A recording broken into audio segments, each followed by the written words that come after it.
सोचिए जरा, एक सुबह सूरज ठीक से निकला भी नहीं है, धुंध में लिपटा एक छोटा सा रेलवे स्टेशन, और उस सुनसान स्टेशन पर आती है एक लड़की जिसके बैग में 8 लाख रुपए हैं, आंखों में एक झूठे प्यार का सपना है और दिल में अपने ही माँ बाप को धोखा देने का गुनाह।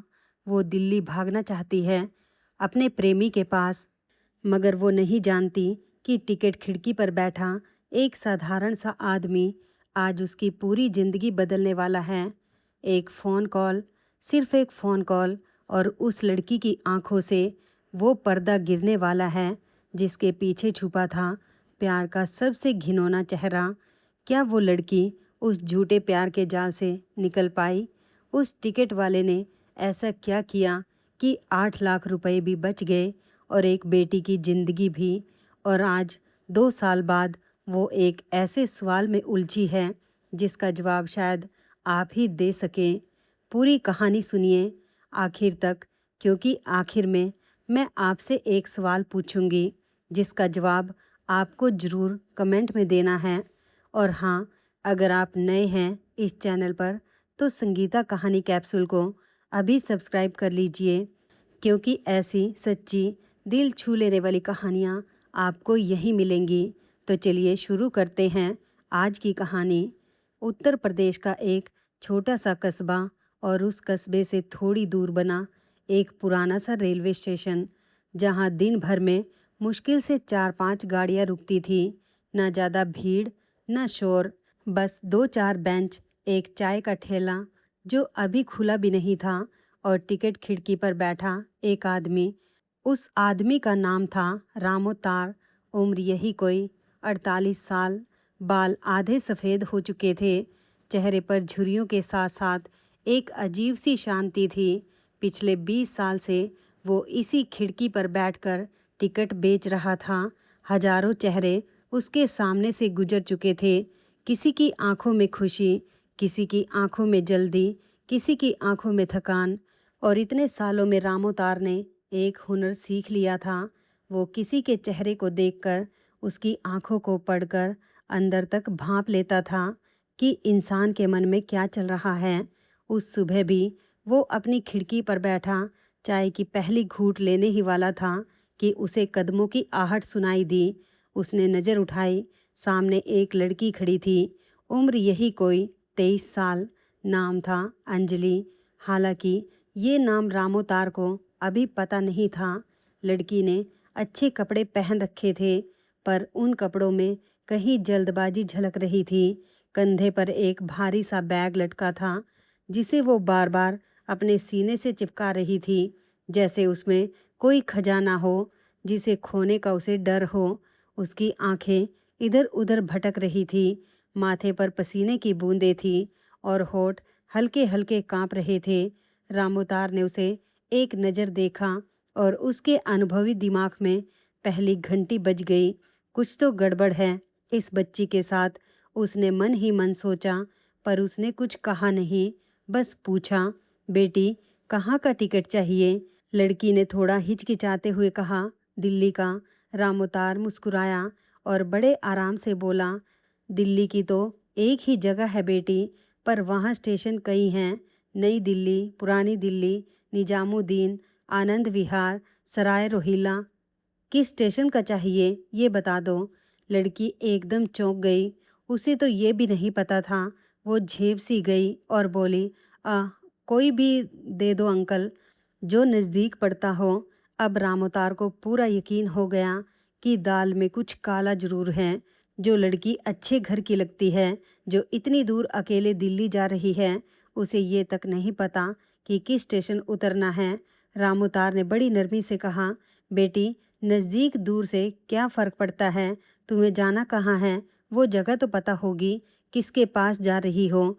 लड़की एक पल के लिए ठिठकी, फिर अचानक जैसे कुछ याद आया हो उसने कहा, अंकल ज़रा अपना फ़ोन देना, मैं एक बार पूछ लूँ किससे कहाँ मिलना है।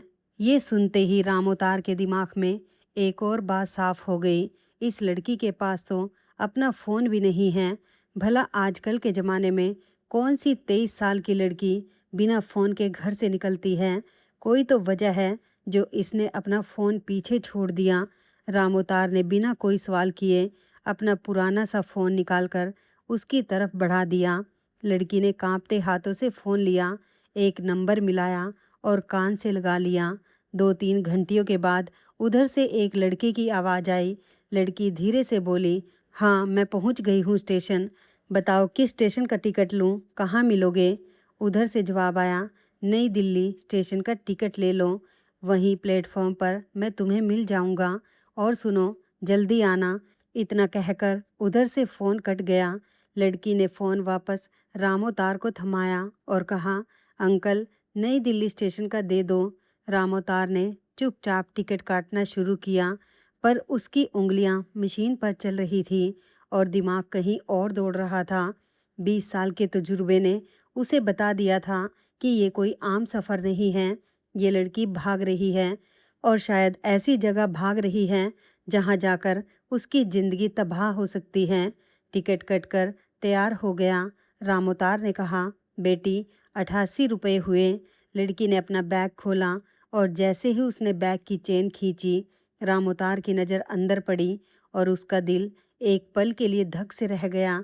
बैग में 500-500 के नोटों की कई गड्डियां करीने से रखी हुई थी। लाखों रुपए एक 23 साल की लड़की के बैग में, लाखों रुपए। लड़की ने जल्दी से एक गड्डी में से 500 का नोट खींचा और रामोतार की तरफ बढ़ा दिया।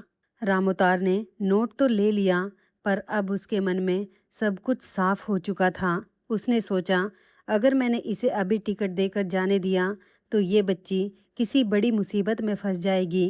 कुछ तो करना पड़ेगा, पर जल्दबाजी में नहीं, समझदारी से। उसने नोट को अपने पास रखते हुए बड़ी सहजता से कहा, बेटी मेरे पास इस वक्त खुले पैसे नहीं हैं, सुबह सुबह का टाइम है, अभी गल्ला भरा नहीं। तुम ऐसा करो, थोड़ी देर रुक जाओ, कोई और यात्री आएगा टिकट लेने तो उससे खुले लेकर तुम्हें दे दूंगा। लड़की थोड़ी परेशान हुई, फिर बोली, कोई बात नहीं अंकल, मैं यहीं रुक जाती हूँ। और वो खिड़की के पास ही एक तरफ खड़ी हो गई। रामोतार जानता था कि इस सुनसान स्टेशन पर इतनी सुबह कोई यात्री आने वाला नहीं है और यही वो मौका था जो उसे चाहिए था। थोड़ा वक्त, ताकि वो इस बच्ची से बात कर सके, उसे रोक सके। कुछ मिनट यूं ही बीत गए। लड़की बार बार, घड़ी नहीं थी उसके पास, पर वो बार बार पटरियों की तरफ देख रही थी, जैसे उसे डर हो कि गाड़ी छूट ना जाए। रामोतार ने देखा कि उसका सब्र टूट रहा है। तब वो अपनी कुर्सी से उठा, खिड़की से बाहर आया और लड़की के पास जाकर बड़ी नरमी से बोला, बेटी बुरा मत मानना, पर तुम्हें देखकर साफ लग रहा है कि तुम अपने घर से भाग कर आई हो, है ना? ये सुनते ही लड़की के चेहरे का रंग उड़ गया। वो एकदम घबरा गई, 2 कदम पीछे हट गई। उसकी आंखों में डर तैरने लगा। उसे लगा, कहीं ये अंकल पुलिस को ना बुला ले, कहीं मुझे घर वापस ना भिजवा दे। रामोतार उसका डर समझ गया। उसने अपने हाथ जोड़ते हुए बड़े प्यार से कहा, अरे नहीं नहीं बेटी, डरो मत, मैं तुम्हें कोई नुकसान नहीं पहुंचाऊंगा, न पुलिस बुलाऊंगा, न किसी को कुछ बताऊंगा। बस मैं तुमसे थोड़ी बात करना चाहता हूँ, एक बाप की तरह। मेरी भी एक बेटी है, बिल्कुल तुम्हारी ही उम्र की। जब मैं तुम्हें देखता हूँ तो मुझे अपनी बेटी नज़र आती है। बताओ ना बेटी, आखिर ऐसा क्या हुआ कि तुम अपने माँ बाप को छोड़कर जा रही हो? रामोतार की आवाज़ में इतनी सच्चाई थी, इतना अपनापन था कि लड़की का डर थोड़ा कम हुआ। उसकी आंखें भर आई। शायद पहली बार घर से निकलने के बाद किसी ने उससे इतने प्यार से बात की थी। वो धीरे से बोली, अंकल मैं जिससे प्यार करती हूँ उसके पास जा रही हूँ। वो मेरा पहला प्यार है। हम दोनों एक दूसरे के बिना नहीं रह सकते। घर वाले मेरी शादी कहीं और तय कर रहे हैं, इसलिए वो कह रहा था कि भाग आओ, हम दोनों दिल्ली में एक नई जिंदगी शुरू करेंगे। रामोतार ने एक गहरी सांस ली। उसने ऐसी ना जाने कितनी कहानियाँ सुनी थी, कितने चेहरे देखे थे। वो जानता था कि आगे क्या होने वाला है, पर उसने सीधे कुछ नहीं कहा, बस पूछा, अच्छा बेटी ये बताओ, तुम्हारा वो लड़का क्या करता है, कहाँ रहता है, कितने दिन से जानती हो उसे? लड़की के चेहरे पर एक चमक आ गई, जैसे ही उसने अपने प्यार के बारे में बात करनी शुरू की, उसका डर पीछे छूट गया। वो बोली, अंकल, उसका नाम समीर है। वो कुछ महीने पहले अपने मामा के यहाँ हमारे कस्बे में आया था। उसके मामा का लड़का मेरे भाई का दोस्त है, तो वो अक्सर हमारे घर आता जाता था। पहली बार जब मैंने उसे देखा, पता नहीं क्या हुआ, दिल ने कहा कि यही है वो इंसान जिसका मुझे इंतज़ार था। रामोतार धैर्य से सुनता रहा। लड़की आगे बोली, फिर धीरे धीरे हमारी बातें होने लगी। फ़ोन पर घंटों बातें करते थे। उसने मुझसे प्यार की कस्में खाई, वादे किए। कहता था, अंजलि, तुम्हारे बिना मैं जी नहीं पाऊँगा। तुम इस दुनिया की सबसे खूबसूरत लड़की हो। मैं तुम्हें रानी बनाकर रखूँगा। अंकल, उसने मुझे इतना प्यार दिया, इतनी तारीफ़ की कि मुझे लगने लगा कि पूरी दुनिया में उससे अच्छा इंसान कोई हो ही नहीं सकता। तो लड़की का नाम अंजलि था। रामोतार को अब पता चला। उसने बड़े प्यार से पूछा, और बेटी, ये पैसे, ये तुम्हारे बैग में इतने सारे पैसे, ये तुम अपनी मर्जी से लाई हो या समीर ने कहा था लाने के लिए? अंजलि एक पल के लिए चुप हो गई, फिर धीरे से बोली, अंकल, दरअसल समीर ने ही कहा था। उसने कहा था कि नई जिंदगी शुरू करने के लिए पैसे तो चाहिए ही होंगे। कुछ दिन हमें छुपकर रहना पड़ेगा, क्योंकि घर वाले मुझे ढूंढेंगे। तो खर्चे के लिए घर से जितने पैसे ला सकती हो ले आना। हमारे घर में मेरी शादी के लिए 8 लाख रुपए रखे थे। मैंने कल रात चुपके से वो पैसे बैग में भर लिए। ये सुनकर रामोतार का माथा ठनक गया। उसने बड़े गंभीर स्वर में कहा, बेटी, एक बात ध्यान से सुनो। मैं 48 साल का हो गया हूँ। इस स्टेशन पर बैठे बैठे मैंने 20 साल में हजारों चेहरे देखे हैं। ऐसे लड़के देखे हैं जो मीठी मीठी बातों में लड़कियों को फंसाते हैं, उन्हें घर से भगाते हैं, उनके पैसे गहने ऐंठते हैं और फिर उन्हें बीच रास्ते में छोड़कर भाग जाते हैं। बेटी, मुझे डर है कहीं ये समीर भी वैसा ही ना निकले। अंजलि का चेहरा एकदम तमतमा गया। उसे बहुत बुरा लगा।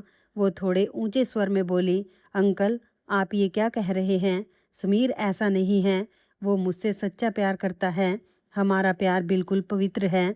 हमने आज तक एक दूसरे को हाथ तक नहीं लगाया, और आप बिना जाने समझे मेरे प्यार को धोखेबाज कह रहे हैं। ये अच्छी बात नहीं है। मुझे मेरे खुले पैसे दे दीजिए, मुझे जाना है। रामोतार गुस्से में नहीं आया, उल्टा वो हल्के से मुस्कुराया। उसे पता था, जब इंसान झूठ पर पूरा यकीन कर बैठता है तो सच उसे कड़वा लगता है। उसने बड़े ठहराव से कहा, बेटी, ठीक है, मैं तुम्हारे प्यार को धोखा नहीं कहूँगा, पर एक काम करते हैं। अगर तुम्हें अपने समीर पर इतना ही भरोसा है तो चलो एक बार उसकी परीक्षा ले लेते हैं। अगर वो सच में तुमसे प्यार करता है तो परीक्षा में पास हो जाएगा और मैं खुद तुम्हें टिकट देकर विदा कर दूंगा। और अगर वो पास नहीं हुआ तो तुम खुद फैसला कर लेना कि तुम्हें क्या करना है। बोलो, मंजूर है? अंजलि को अपने प्यार पर पूरा भरोसा था। उसे यकीन था कि समीर हर परीक्षा में खरा उतरेगा। वो बोली, ठीक है अंकल, बताइए कैसी परीक्षा? रामोतार ने अपना फ़ोन निकाला और अंजलि की तरफ बढ़ाते हुए कहा, बेटी, इस पर समीर का नंबर मिलाओ, और जब वो फ़ोन उठाए तो उससे कहना कि समीर, मैं बहुत बड़ी मुसीबत में फंस गई हूँ। स्टेशन पर पुलिस ने मुझे पकड़ लिया है। मेरे बैग में जो 8 लाख रुपए थे वो पुलिस ने बरामद कर लिए हैं और अब मुझसे पूछताछ कर रही हैं। मैं बहुत डरी हुई हूँ। तुम जल्दी से आकर मुझे बचा लो, वरना मुझे जेल हो जाएगी। बस इतना कहना और देखना उसका जवाब क्या आता है। अंजलि हंस पड़ी। उसे लगा ये तो बहुत आसान परीक्षा है। उसने विश्वास से कहा, अंकल, आप देखना समीर यही कहेगा। तुम घबराओ मत अंजलि, मैं अभी आ रहा हूँ। पुलिस से मेरी बात कराओ, वो मुझे कभी अकेला नहीं छोड़ेगा। तो फिर मिला लो नंबर, रामोतार ने शांति से कहा। अंजलि ने कांपते हाथों से समीर का नंबर मिलाया।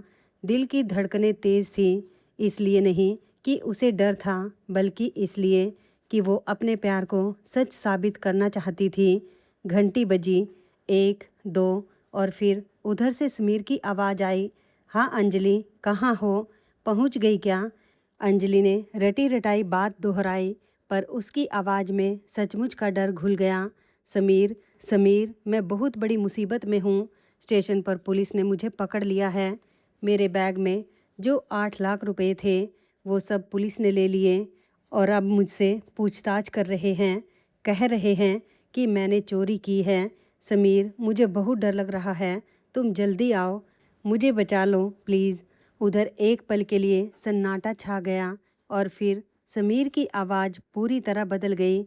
जो आवाज़ अभी तक शहद जैसी मीठी थी वो अचानक पत्थर जैसी सख्त हो गई। उसने कहा, क्या पुलिस ने पकड़ लिया?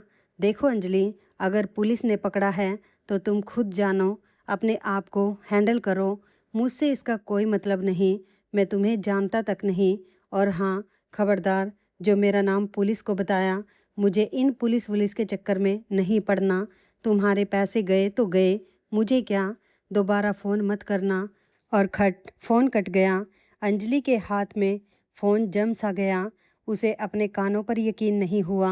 वो जिसे अपनी दुनिया समझती थी, जिसके लिए उसने अपने माँ बाप को धोखा दिया, अपने घर की इज्जत दांव पर लगा दी, वही इंसान एक पल में उसे मैं तुम्हें जानता तक नहीं कहकर छोड़ गया।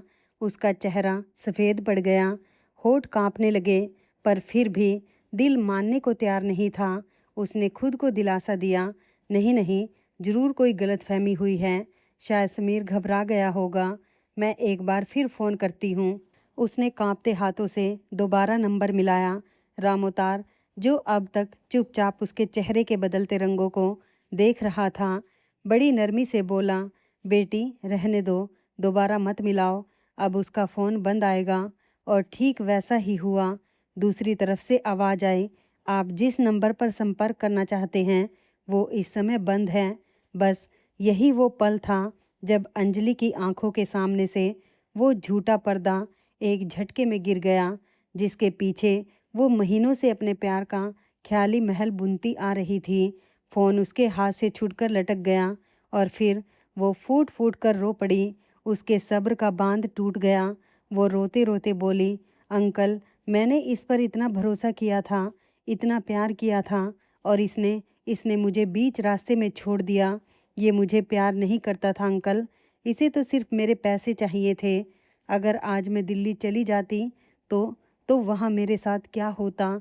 ये मेरे पैसे लेकर भाग जाता और मैं अनजान शहर में अकेली बेसहारा रह जाती। रामोतार ने बड़े प्यार से उसके सिर पर हाथ रखा। उसकी अपनी आंखों में भी नमी थी। उसने कहा, बेटी रो लो, जी भर कर रो लो, आंसू बह जाने दो, पर एक बात याद रखना, भगवान का शुक्र मनाओ कि ये सच तुम्हें आज यहीं इस स्टेशन पर पता चल गया। अगर ये सच तुम्हें दिल्ली के किसी सुनसान प्लेटफॉर्म पर पता चलता, जब तुम्हारे पास ना पैसे होते ना कोई सहारा, तब क्या होता? तब तुम्हारी ज़िंदगी सचमुच बर्बाद हो जाती। भगवान ने आज तुम्हें बचा लिया। अंजलि रोते हुए बोली, अंकल, आपने मुझे बचा लिया। अगर आज आप ना होते, अगर आपने वो परीक्षा ना ली होती, तो मैं अपनी ही ज़िंदगी अपने हाथों तबाह कर लेती। मैं आपका ये एहसान ज़िंदगी भर नहीं भूलूंगी। रामोतार मुस्कुराया, एहसान कैसा बेटी, तुम मेरी बेटी जैसी हो। अब आंसू पोंछो और मेरी बात ध्यान से सुनो। जो हुआ उसे एक बुरा सपना समझकर भूल जाओ और अब सीधा अपने घर वापस जाओ, अपने माँ बाप के पास। पर ये सुनते ही अंजलि फिर घबरा गई। उसने कहा, नहीं अंकल, मैं घर कैसे जाऊं? मुझे घर से निकले घंटों हो गए हैं। अब तक तो घर वालों को पता चल गया होगा कि मैं भाग गई हूँ और साथ में पैसे भी ले गई हूँ। मेरे पिताजी का गुस्सा बहुत तेज है, वो मुझे मार डालेंगे। मैं किस मुंह से उनके सामने जाऊं? रामोतार ने उसे समझाया, बेटी गुस्सा तो हर बाप को आता है, पर याद रखो, बाप का गुस्सा बाहर से चाहे कितना भी सख्त क्यों ना हो, अंदर से उसका दिल अपनी बेटी के लिए मोम की तरह पिघलता है। अगर तुम आज घर नहीं गई तो तुम्हारे माँ बाप जिंदगी भर यही समझेंगे कि उनकी बेटी उन्हें धोखा देकर पैसे चुराकर भाग गई। ये दाग जिंदगी भर तुम्हारे और उनके बीच रहेगा। पर अगर तुम आज वापस चली गई, अगर तुमने सच्चे दिल से माफ़ी मांग ली, तो वक्त सब घाव भर देगा। बोलो, चलोगी? अंजलि की आंखों में डर अब भी था। वो बोली, अंकल मुझे डर लग रहा है, अकेले जाने की हिम्मत नहीं हो रही। रामउतार ने एक पल सोचा, फिर उसने कहा, ठीक है बेटी, तुम अकेली नहीं जाओगी। मैं तुम्हें अपने साथ तुम्हारे घर तक छोड़ कर आऊँगा और तुम्हारे माँ बाप के सामने बात भी मैं ही संभाल लूँगा। बस तुम मुझ पर भरोसा रखो। अंजलि की आंखों में कृतज्ञता के आंसू आ गए। एक अजनबी जिसे वो जानती तक नहीं थी, उसके लिए इतना कुछ करने को तैयार था, जबकि जिसे वो अपना सब कुछ समझती थी, वो उसे एक पल में छोड़कर भाग गया। रामउतार ने स्टेशन पर अपने साथी को खिड़की संभालने को कह दिया और अंजलि को लेकर घर की ओर निकल पड़ा। रास्ते में अंजलि कुछ शांत हुई। उसका मन अब भी उथल पुथल में था। थोड़ी देर बाद उसने धीरे से पूछा, अंकल एक बात पूछूं? आपको भला कैसे पता चला कि मैं घर से भाग कर आई हूँ? मैंने तो आपको कुछ बताया भी नहीं था। रामउतार हल्के से मुस्कुराया और बोला, बेटी 20 साल का तजुर्बा यूं ही नहीं आता। सबसे पहले तो तुम्हारे हाव भाव, तुम बार बार घबरा रही थी, इधर उधर देख रही थी, जैसे किसी से छुपती फिर रही हो। फिर तुम्हें ये तक नहीं पता था कि दिल्ली के किस स्टेशन उतरना है। मतलब तुम पहली बार बिना किसी तैयारी के किसी के कहने पर जा रही थी। फिर तुम्हारे पास अपना फ़ोन नहीं था। आजकल कौन बिना फ़ोन के इतनी दूर जाता है? किसी ने तुमसे फ़ोन जानबूझकर छुड़वाया था ताकि कोई तुम्हें ट्रैक ना कर सके। और सबसे बड़ी बात, तुम्हारे बैग में लाखों रुपए। भला कोई इतने पैसे लेकर आराम से सफ़र क्यों करेगा? ये सब बातें जोड़ी तो साफ हो गया कि तुम भाग कर आई हो और तुम्हें किसी ने बहुत सोच समझकर फंसाया है। अंजलि दंग रह गई। उसने कहा, अंकल आप तो जासूस निकले। रामउतार हंसा, जासूस नहीं बेटी, बस एक ऐसा बाप हूँ जिसने बहुत कुछ देखा है। अच्छा ये बताओ, तुम्हें एक बार भी शक नहीं हुआ जब समीर ने कहा कि पैसे लेकर आना? तब भी नहीं? सोचो बेटी, जो इंसान सच में प्यार करता है वो अपनी प्रेमिका से पैसे नहीं मांगता। वो तो कहता है, तुम कुछ मत लाओ, बस अपने आप को ले आओ, बाकी सब मैं संभाल लूँगा। पर जिसे तुम्हारे पैसों से मतलब हो वही तुमसे पैसे मंगवाता है। अंजलि की आंखें एक बार फिर भर आई। उसने कहा, अंकल सच कहूँ तो उसने मुझे इस तरह अपनी बातों में उलझा रखा था कि मेरा दिमाग ही काम नहीं कर रहा था। उसकी हर बात मुझे सही लगती थी। उसने कहा, फ़ोन घर पर छोड़ आना ताकि तुम्हारे घर वाले तुम्हें ट्रैक ना कर सके। मैंने मान लिया। उसने कहा, अपने कस्बे के स्टेशन से मत चढ़ना, दूसरे स्टेशन जाना ताकि कोई तुम्हें ढूंढ ना सके। मैंने वो भी मान लिया, इसलिए मैं इतनी दूर के इस स्टेशन तक आई और यहाँ पहुँचने में इतना वक्त लग गया। अंकल मैं कितनी बड़ी मूर्ख थी। उसने मुझे कठपुतली की तरह नचाया और मैं समझती रही कि ये सब प्यार है। रामउतार ने बड़ी गंभीरता से कहा, बेटी प्यार अंधा नहीं होता। प्यार तो सबसे ज़्यादा समझदार होता है, जो तुम्हें अंधा बना दे, जो तुम्हें अपने माँ बाप से, अपने परिवार से दूर कर दे, जो तुमसे झूठ बुलवाए, चोरी करवाए। वो प्यार नहीं, वो जाल है। असली प्यार वो होता है जो तुम्हें बेहतर इंसान बनाए, जो तुम्हारे परिवार को जोड़े, तोड़े नहीं। ये बात हमेशा याद रखना। अंजलि ने सिर हिलाया। रामउतार की हर बात उसके दिल में उतरती जा रही थी। बातें करते करते उनका सफ़र पूरा हुआ और वो अंजलि के गांव पहुंच गए। गांव में घुसते ही कुछ लोगों की नज़र अंजलि पर पड़ी। वो फुसफुसाने लगे। एक दो लोग पास आकर बोले, अरे अंजलि बिटिया, कहाँ चली गई थी तू? सुबह से तेरे घर में कोहराम मचा है। तेरे माँ बाप पागलों की तरह तुझे ढूंढ रहे हैं। कहाँ थी तू? अंजलि घबरा गई। उसका सिर झुक गया। पर तभी रामअवतार आगे आया और बड़े आत्मविश्वास से बोला, अरे भाई घबराने की कोई बात नहीं, ये मेरी बेटी की सहेली है। इसे मेरी बेटी ने किसी ज़रूरी काम से बुलाया था, तो ये सुबह सुबह हमारे यहाँ आ गई थी। बताकर नहीं आ पाई थी, इसलिए मैं खुद इसे इसके घर छोड़ने चला आया। बस इतनी सी बात है। एक बुजुर्ग समझदार आदमी को गांव वाले भला झूठा क्यों समझते? 48 साल का शांत और गंभीर दिखने वाला इंसान, उसकी बात पर सबने यकीन कर लिया। लोग संतुष्ट होकर लौट गए और अंजलि की भागने की बात दबी रह गई। फिर रामउतार अंजलि को लेकर उसके घर पहुंचा। घर पर हालात बहुत तनावपूर्ण थे। अंजलि के माँ बाप को ये तो पता चल ही गया था कि बेटी घर से पैसे लेकर गायब है। जैसे ही अंजलि दरवाजे पर दिखी, उसके पिता का चेहरा गुस्से से लाल हो गया। वो चीखते हुए उसकी तरफ बढ़े, तू तू आ गई, पता है तूने क्या किया है? घर की इज्जत मिट्टी में मिला दी और पैसे, मेरी बेटी की शादी के 8 लाख रुपए चुरा लिए। आज मैं तुझे। पर इससे पहले कि वो कुछ करते, रामउतार बीच में आ गया। उसने हाथ जोड़कर बड़ी नरमी से कहा, भाई साहब रुकिए, एक पल के लिए अपना गुस्सा थामिए। मैं आपसे हाथ जोड़कर विनती करता हूँ, आप गुस्से में जो करने जा रहे हैं उससे कुछ हल नहीं निकलेगा, बल्कि बात और बिगड़ जाएगी। अगर आपने आज इसे मारा पीटा, इसे धमकाया, तो ये कभी आपसे सच नहीं बोलेगी, हमेशा डरी सहमी रहेगी और आपसे दूर होती चली जाएगी।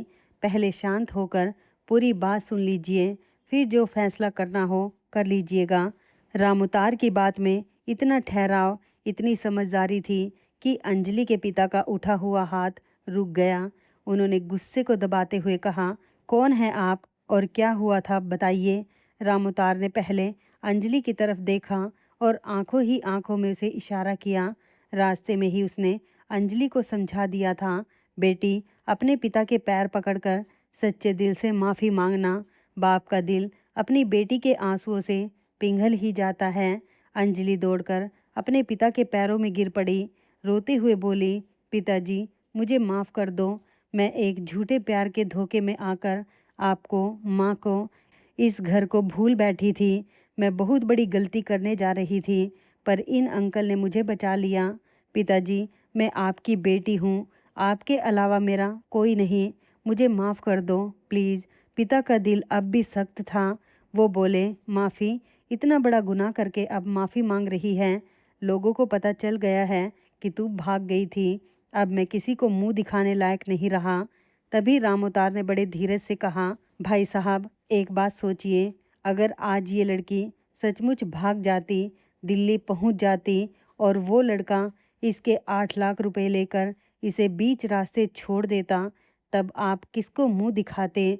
तब तो आपकी बेटी और आपकी इज्जत दोनों हमेशा के लिए चली जाती। पर भगवान का शुक्र है कि ऐसा नहीं हुआ। और रही गांव वालों की बात, वो तो मैंने पहले ही संभाल ली है। सबसे कह दिया है कि ये मेरी बेटी की सहेली है जो मेरे घर आई थी। किसी को कुछ शक नहीं है, आपकी बेटी की इज्जत पर आँच नहीं आई। और सबसे बड़ी बात, देखिए आपकी बेटी सुरक्षित लौट आई है और आपके 8 लाख रुपए भी पूरे के पूरे वापस आ गए हैं। ये कहकर रामउतार ने इशारा किया और अंजलि ने कांपते हाथों से अपना बैग खोला, जिसमें 8 लाख रुपए पूरे के पूरे ज्यों के त्यों रखे थे। उसने वो सारे पैसे अपने पिता के सामने रख दिए और सिसकते हुए बोली, पिताजी ये लीजिए आपके पैसे, मैंने गलती से ले लिए थे, पर अंकल की वजह से 1 रुपया भी कम नहीं हुआ। पैसे देखकर और अपनी बेटी को सही सलामत सामने पाकर पिता का गुस्सा धीरे धीरे पिघलने लगा। उनकी आंखें भर आई। वो जो अभी तक क्रोध से कांप रहे थे, अब भावुक होकर कांपने लगे। उन्होंने आगे बढ़कर अपनी बेटी को गले से लगा लिया और फिर रामउतार की तरफ मुड़े। उनके हाथ जोड़ते हुए बोले, भाई साहब आपने आज मेरी बेटी को ही नहीं, मेरे पूरे परिवार को बचा लिया है। अगर आप ना होते तो आज मेरा घर उजड़ जाता। आपका ये एहसान मैं कैसे चुकाऊंगा? रामउतार मुस्कुराया, एहसान की कोई बात नहीं भाई साहब, बस अपनी बेटी को समझिए, उसे प्यार दीजिए। बच्चे गलती करते हैं, पर उन्हें डांट मार से नहीं, प्यार और समझदारी से रास्ते पर लाया जाता है। इसे कभी ये महसूस मत होने दीजिए कि इसका कोई सहारा नहीं। बस यही मेरी विनती है। अंजलि के घर वालों ने रामउतार को बड़े आदर से घर में बिठाया, चाय पानी पिलाया। थोड़ी देर बात करने के बाद रामउतार जाने के लिए उठा। जाते जाते उसने अंजलि के सिर पर हाथ रखा और कहा, बेटी खुश रहो, जो हुआ उसे भूल जाओ, अपने माँ बाप का ख्याल रखना, और हाँ, अगली बार दिल किसी पर आए तो पहले दिमाग से भी पूछ लेना। और वो हल्के से हंसते हुए वहाँ से विदा हो गया। अंजलि दरवाजे पर खड़ी उस अजनबी फरिश्ते को जाते हुए देखती रही जिसने बिना किसी स्वार्थ के उसकी पूरी जिंदगी बचा ली थी। समय बीतता गया। कुछ ही महीनों में अंजलि के माँ बाप ने जिस लड़के को उसके लिए पसंद किया था उसी से उसकी शादी तय हो गई। लड़के का नाम था आर्यन, एक शांत, समझदार और सच्चे दिल का इंसान जो झूठे प्यार और मीठी बातों से अलग अंजलि को सच्चा सम्मान और प्यार देने वाला था। पर कहानी में एक मोड़ अभी बाकी था। जब अंजलि की शादी की खबर फैली तो किसी तरह वो बात उस समीर तक भी पहुंच गई, उसके मामा के लड़के के जरिए।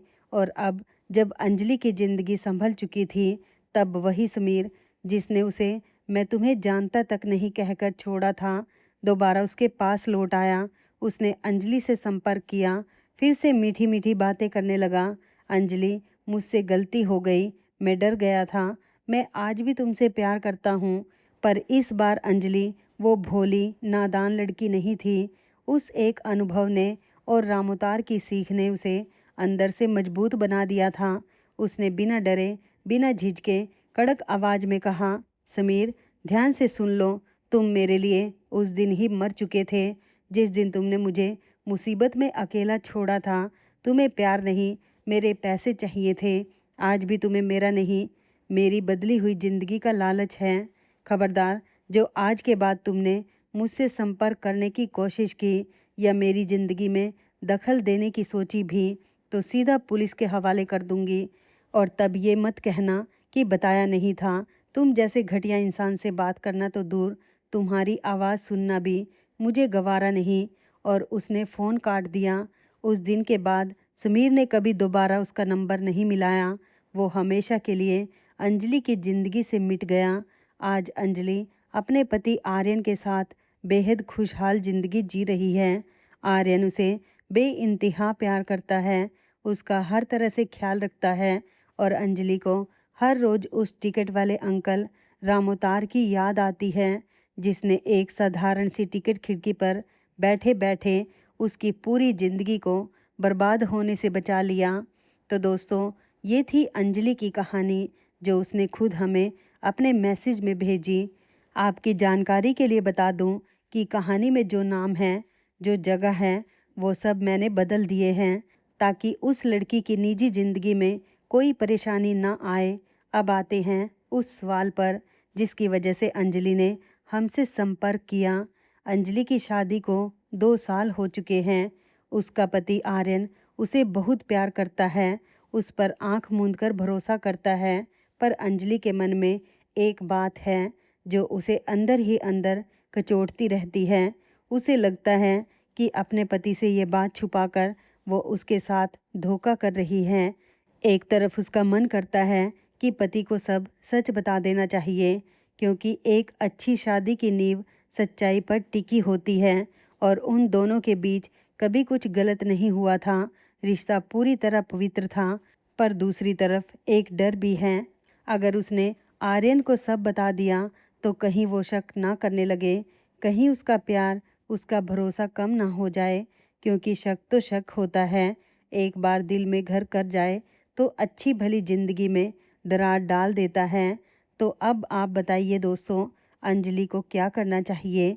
क्या उसे अपने पति आर्यन को अपने अतीत की ये पूरी बात सच सच बता देनी चाहिए या फिर जो बीत गया उसे बीता हुआ मानकर अपनी खुशहाल ज़िंदगी को यूं ही आगे बढ़ने देना चाहिए? अपनी राय ज़रूर कमेंट करके बताइए। आपकी एक सलाह हो सकता है किसी की उलझन सुलझा दे। और दोस्तों, ये कहानियाँ सुनाने का मकसद किसी को दुख पहुंचाना नहीं है, इनका मकसद है कि आप इनसे कुछ सीखें और अपनी ज़िंदगी में सतर्क रहें। खासकर हमारी बहनों बेटियों के लिए एक सीख कि प्यार के नाम पर जो आपको अपने परिवार से दूर करे, आपसे झूठ बुलवाए, आपसे पैसे मांगे, वो प्यार नहीं, धोखा है। सच्चा प्यार जोड़ता है, तोड़ता नहीं।